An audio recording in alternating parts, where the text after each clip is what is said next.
Here is a question a young child can answer. A bat and a ball cost $1.10 together. The bat costs $1 more than the ball. How much is the ball? Almost everyone feels the answer, 10 cents, rise up instantly, and almost everyone is wrong. If the ball were 10 cents, the bat $1 more would be $1.10, and together that is $1.20, not $1.10. The real answer is 5 cents.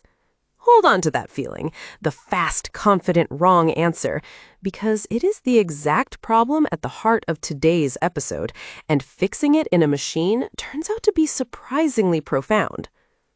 Recall the very first thing we learned in this series.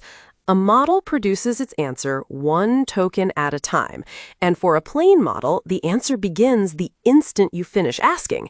It commits to its first word immediately, with a fixed, roughly equal amount of computation behind every single token. Now think about what that means.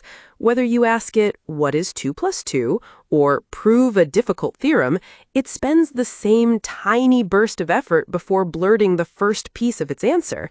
It is structurally built to do the bat and ball thing, to answer from the gut every time. So people tried something that sounds almost too simple to work. Before letting the model give its final answer, they instructed it, in effect, do not answer yet. First, write out your reasoning step by step.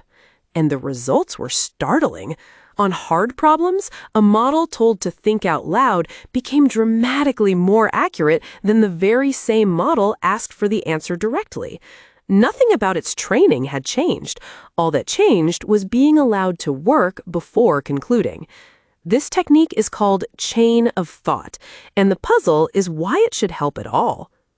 Here is the answer, and it follows directly from episode 1. The model has only one way to compute anything, generating tokens. Each token is a small, fixed dollop of thinking. So if the answer is only allowed to be 1 or 2 tokens, the model has almost no room to compute in. The problem has to be solved in a single glance.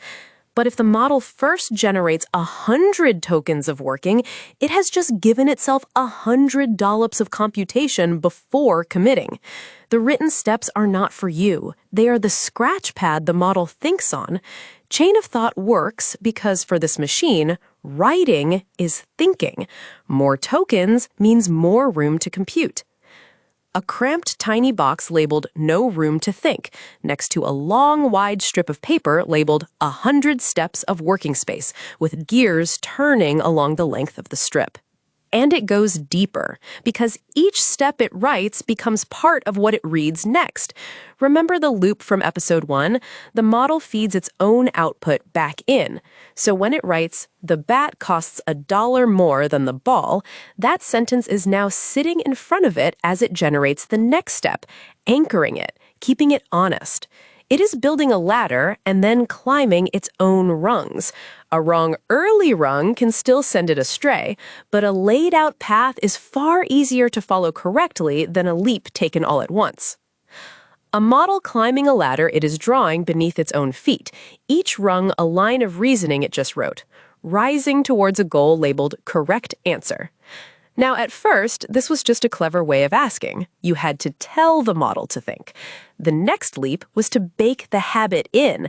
Using the training ideas from episode 2, models were rewarded over and over for producing reasoning that led to correct answers and discouraged when it led to wrong ones. Slowly, thinking before answering stopped being a trick you had to request and became the model's default behavior.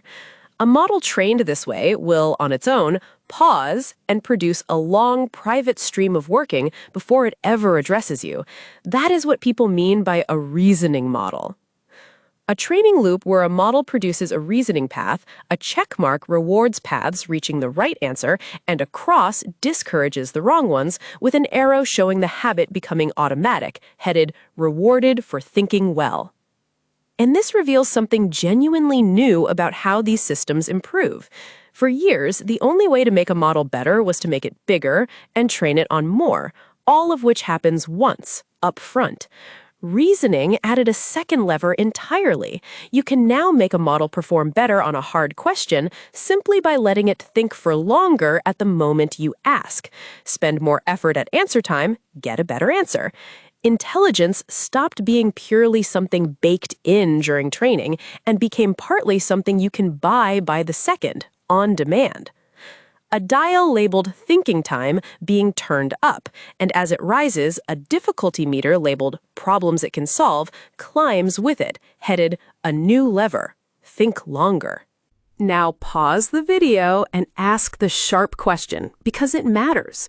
When the model writes out all those neat steps, is that its real reasoning or a story it made up afterwards to look convincing? Here is the honest, slightly unsettling answer. Sometimes the written steps genuinely drive the conclusion, but sometimes the model reaches an answer for hidden reasons and then writes a tidy justification that was not the true cause. The visible reasoning can be a faithful window or a convenient narration. Researchers are actively working out which, and you should not blindly trust a chain of thought just because it looks rigorous.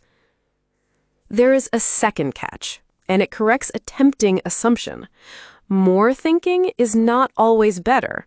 For a genuinely hard problem, extra steps help. But force deep deliberation onto a simple question, and you can actually make things worse, the model second-guessing an answer it already had right, not to mention the wasted time and cost of all those extra tokens. Knowing when to think fast and when to think slow is its own skill, for machines just as much as for us. So here is the big picture. A plain model answers from the gut, spending the same tiny burst of computation on every token, which is why it fumbles problems that need real work.